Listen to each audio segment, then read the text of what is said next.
ছিল ৩ চঞ্চল ভাইবোন, রিমি, সিমি আর ছোট ভাই রিফাত। এক বিকেলে ওরা বাজার থেকে ছোট ছোট ৩ ধরনের মাছ আর টাটকা সবজি কিনে ফিরল। সবাই মিলে ঠিক করল আজ নিজেরাই রান্না করবে আর মজা করে খাবে। এই রিমি অ্যাপ্রন পরে ছোট মাছগুলো ধুয়ে নিল। সিমি কাঁচামরিচ, আলু আর টমেটো কেটে রাখল, আর রিফাত দৌড়ে দৌড়ে মশলাগুলো এনে দিল।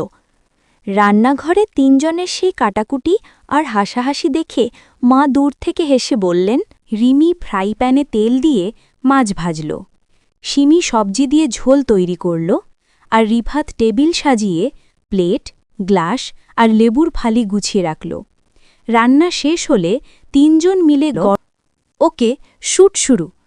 মোবাইল ক্যামেরা অন করে তারপর ৩ জন একসাথে প্রথম লোকমা মুখে দিয়ে চোখ বন্ধ করে বলল, মজাই